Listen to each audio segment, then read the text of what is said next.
Buenos días, estimados estudiantes. Hoy nos toca la clase número 3 de Biología de Segundo Medio de la Unidad Genética. La clase que nos convoca el día de hoy es meiosis y la meiosis como gametogénesis. ¿Cuál es el objetivo de la clase del día de hoy? Es comprender el significado biológico de la meiosis como proceso de variabilidad genética. ¿Ya? En la clase anterior nosotros vimos, las dos clases anteriores, en la primera vimos ciclo celular, ¿cierto? Que tomaba la interfase, la G1, la S y la G2, que eran las primeras fases donde las células se comenzaban, ¿cierto?, a dividir. Dijimos que podían tener dos tipos de división celular, ¿cierto? Que podía ser mitosis o meiosis. Entonces, ya vimos la mitosis en la clase anterior, donde vimos la profase, ¿cierto? La metafase, la anafase y la telofase. ¿Para qué servía la mitosis? Para la reproducción, para el crecimiento y la reparación, generalmente de tejidos, ¿ya? Entonces ahora nos toca meiosis, ¿ya? Con citodiéresis igual, y vamos a ver para qué sirve la meiosis con citodiéresis, ¿ya? Meiosis. Características de esta. La meiosis es un tipo de división nuclear y celular para originar células sexuales haploides, ¿ya? Haploides. Tenemos que tener muy claro que son haploides, ¿ya?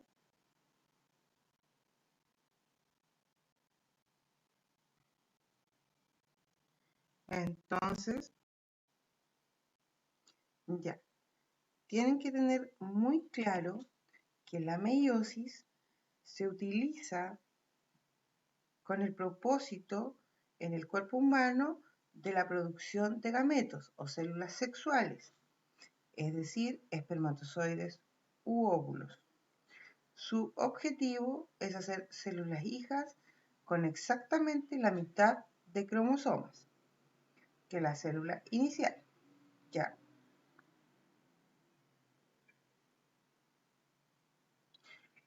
Por definición, la meiosis en los humanos es un proceso de división celular que nos lleva de una célula diploide,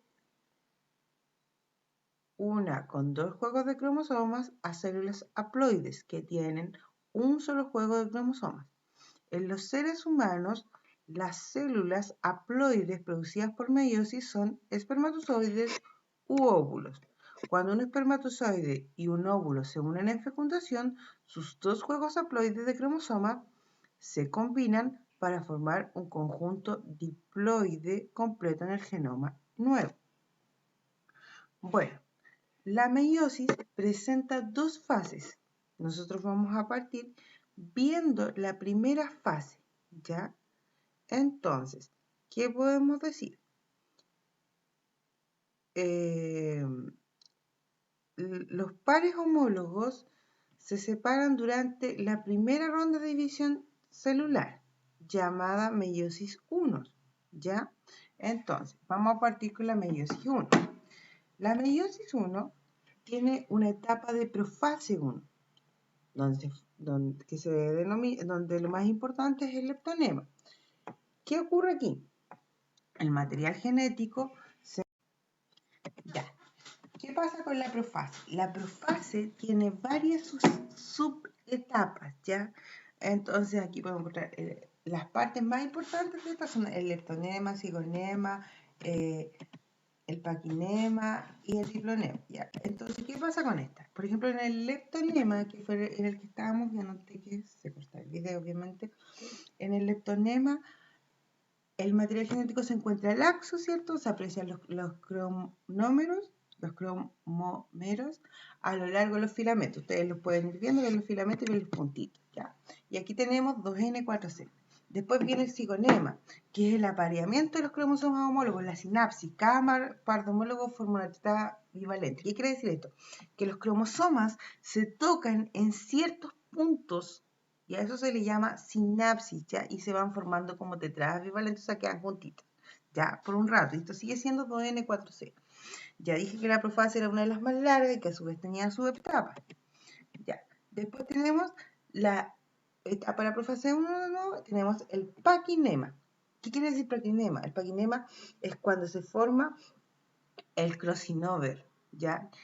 O recombinación genética entre un par homólogo. ¿Qué quiere decir homólogo? Que tienen que tener la misma, como la similar información, ya tiene que ser uno la pareja del otro, ya, lo que aumenta la variabilidad genética.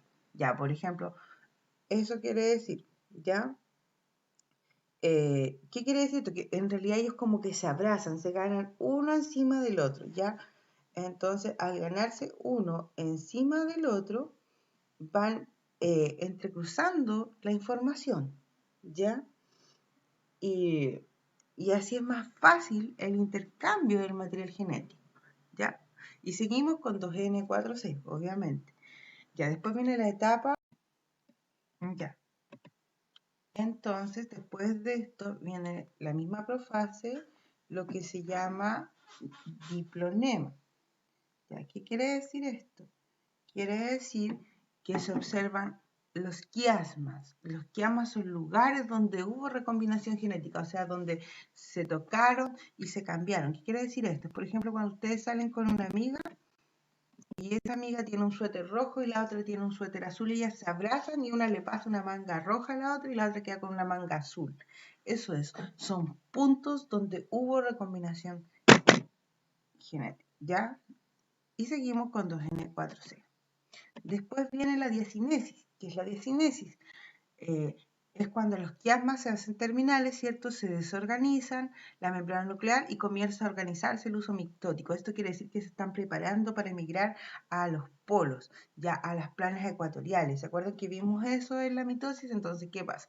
Los cromosomas, viene la metafase 1. ¿Qué pasa aquí? Los cromosomas homólogos se alinean en el plano ecuatorial, dando lugar a diferentes combinaciones al azar. Y en este proceso se conoce como permutación cromosómica. ¿Ya? Y seguimos en 2N4C. Permutación, ¿cierto? Que ellos están cambiando cromosómicamente, marcando, ¿cierto? Entonces, la permutación cromosómica es la fuente de variabilidad genética. ¿Qué quiere decir esto? Que en cada célula el número posible de combinaciones cromosómicas es 2N. Por ejemplo, en la especie humana, 2N a 23 hay 8.388.608 posibilidades de combinaciones, ¿cierto? Entonces, ¿qué pasa con la permutación cromosómica? Aquí combinamos, ya, entonces que era una fuente de variabilidad genética, ¿cierto? Emigraban hacia los polos, ¿cierto? Y aquí habían posibles combinaciones, ¿cierto? Y esto producía una fuente de variabilidad genética, ¿cierto? Donde estos se intercambiaban y puede producir cambios, ¿cierto? Ya, después viene la etapa de la anafase. La anafase 1, donde los homólogos son separados y se mueven a los extremos opuestos de la célula. Las cromátidas hermanas de cada cromosoma, sin embargo, permanecen unidas una con la otra y no se separan, ¿ya? ¿Ya? Las cromátidas hermanas de cada cromosoma permanecen unidas, ¿ya? Pero hay separación de cromosomas homólogos. Eso tiene que quedarles claro. Y aquí seguimos en 2N4C. Después viene la telofase 1. Los cromosomas llegan a los polos opuestos, ¿cierto? De la célula. En algunos organismos la membrana nuclear se vuelve a formar, los cromosomas se descondensan, las células pronto experimentan otra ronda de división, ¿cierto? Y la citocinesis, por lo general, se produce al mismo tiempo que la telofase y forma dos células hijas. Ya los cromosomas ya están desarrollados, se comienza a organizar el uso, ¿cierto? En algunos organismos ya dije que reaparecía la membrana nuclear y el nucleolo. Y se produce la citodiéresis y ahora ya tenemos cada célula hija es N y 2C. Eso quiere decir, si ustedes se dan cuenta, que el 4C ya cambió, o sea que cada una de estas células tiene 2C y 2C, ¿cierto? Y tiene NN, ¿sí? Hasta. Y ahora viene Esto es como el resumen de lo que pasó en la meiosis 1. ¿Qué pasó? La célula inicial es... Ya, dijimos, ¿cierto? Que este era como el resumen. Entonces, meiosis, profase 1, célula inicial, diploide 2N, 4C. Cromosomas homólogos, ¿cierto? Forman partes, intercambian fragmentos, cruzamientos. En la metafase, los pares homólogos se alinean en la placa metafísica, ¿cierto? ¿Sí? Y en la anafase 1 los homólogos se separan a extremos opuestos de la célula, las cromátidas hermanas se mantienen juntas, ¿cierto? Las cromátidas hermanas, ¿cierto? Y en la telofase las células hijas recién formadas son haploides, que quiere decir que cada una vale N, N. Entonces hay 2N. Y cada cromosoma tiene 2 diferentes cromátidas hermanas, pero recordemos que cada una de estas células tiene 12 y 12, ¿sí?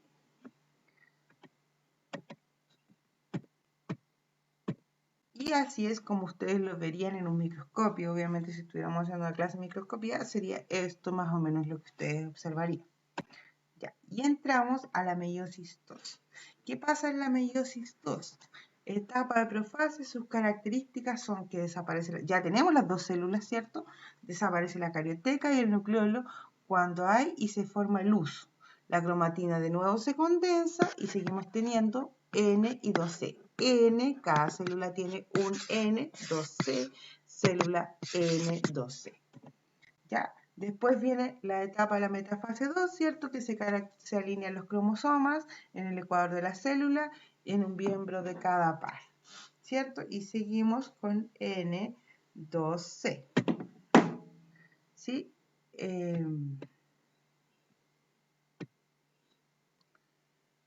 Luego de esto viene la anafase 2 y las cromátidas se separan siendo traccionadas hacia los polos. Cada cromatida pasa a ser un cromosoma. Las cromátidas se separan, ¿cierto? Son traccionadas, como tiradas con fuerza hacia los polos, ¿cierto? Cada cromatida pasa a ser un cromosoma. Y de nuevo volvemos a tener dos. Ahora tenemos 2N y 2C. 2N y 2C. ¿Ya? Después viene la telofase 2, que se reensambla el núcleo, desaparece el uso, los cromosomas vuelven a ser fibras de la cromatina.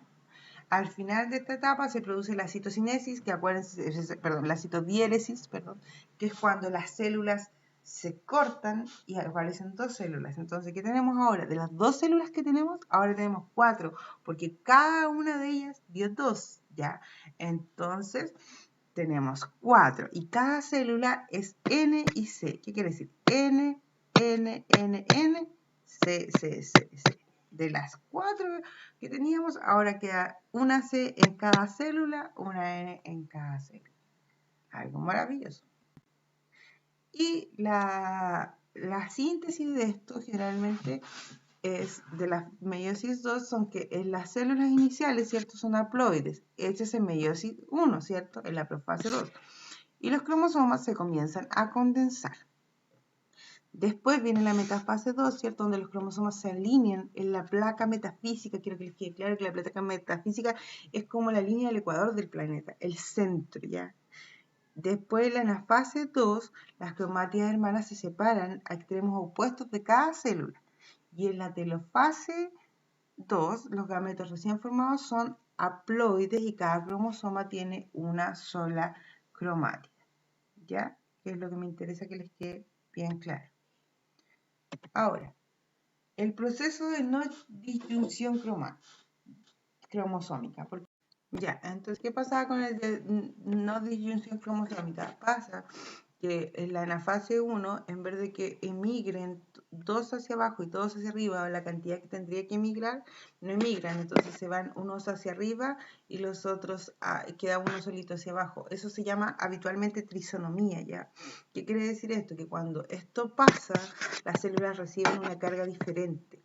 Entonces, ¿qué pasa? Que esto lleva a anomalías genética generalmente y causa generalmente aborto espontáneo, tipo de trisonomía o embarazos que no llegan a buen fin, ¿ya? Por eso es importante la no disyunción cromosómica, que ocurre, que pasa a veces, pero no siempre, ¿ya? No es bueno porque lo generalizamos. Ya, y el último tema es la gametogénesis. ¿Qué es la gametogénesis? Es la producción de gametos mediante la división meiótica, ¿cierto? Tiene lugar en las gónadas u órganos sexuales y a partir de células germinales diploides, ¿cierto? Se denomina espermatogénesis a la formación de espermatozoides y ovogénesis a la de los óvulos. Vamos a ver primero la espermatogénesis, ¿cierto? Que son las células germinales masculinas o espermatogonias que realizan dos funciones, mantienen la población de células germinales y dan origen a los espermatozoides, ¿ya? Esto ocurre mediante divisiones mitóticas que generan más espermatogonias diploides. La espermatogénesis se inicia en la pubertad, cuando algunas espermatogonias comienzan a diferenciarse a espermatocitos primarios y experimentan la meiosis 1, ¿cierto? Como se observa acá, donde dice primera división meiótica, originando espermatocitos secundarios, ¿cierto? Que son haploides, tienen N23. Cada espermatocito secundario completa una meiosis 2 obteniéndose 4 espermátidas. ¿Ya? La están viendo ahí, donde se ven las cuatro cositas, ¿ya? 4 espermátidas, ¿cierto? Que también haploides, N23, y ocurre ¿cierto? La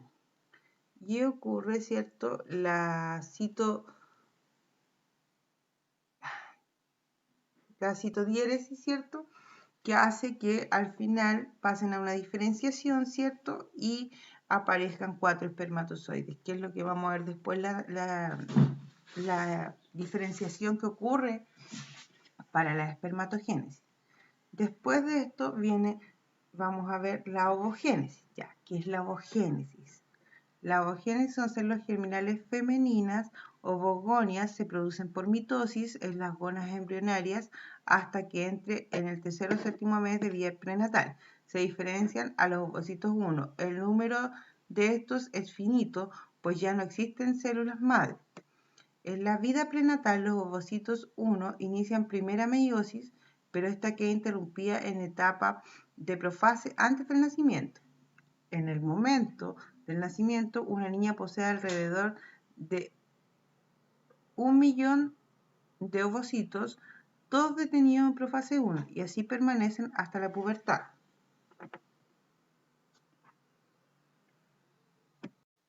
Ya, y así permanecen, ¿cierto?, hasta la pubertad. A partir de la pubertad, en cada ciclo menstrual, varios folículos, tienen que pensar que los folículos son las estructuras que contienen los ovocitos, comienzan a madurar. Sin embargo, habitualmente solo uno de ellos, el folículo dominante, completa su maduración.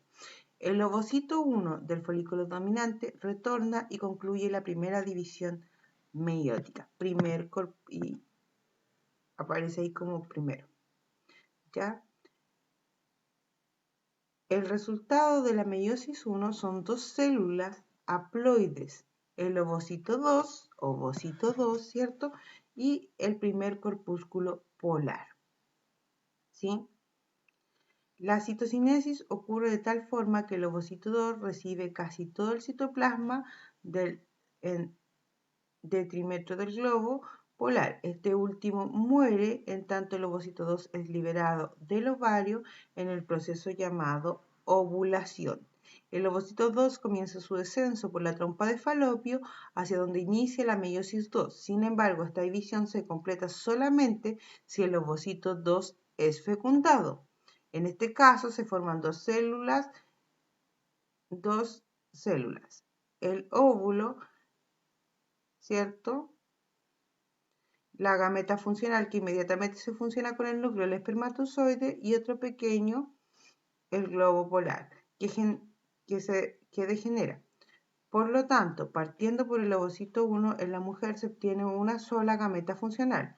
Cuando no hay fecundación, el ovocito 2 muere en la trompa de Falopio sin terminar segunda división meiótica. A lo largo de vida llegan a madurar alrededor de 400 ovocitos, desde la pubertad hasta la menopausia. Los ovocitos que maduran en los últimos ciclos pueden haber demorado alrededor de 50 años en completar la división meiótica. ¿Ya? Eso es respecto a la ovogénesis. ¿Ya? La gametogénesis tiene otra parte, ¿cierto? Que es la que dejamos pendiente, que era la formación, ¿cierto? De la espermiohistogénesis, ¿ya? O espermiogénesis, ¿ya? Que implica cómo se produce en el fondo la cabeza del espermatozoide o la diferenciación de esto. Entonces, ¿cómo parte esto?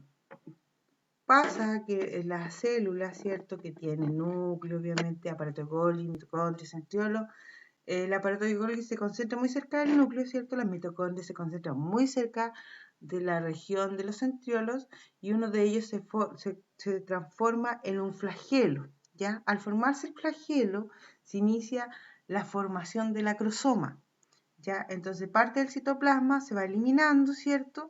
Y el inicio se va formando el flagelo. Al final de esta etapa tenemos la cabeza, que es el inicio de la formación del acrosoma, ¿cierto? Y tenemos el flagelo que se va formando.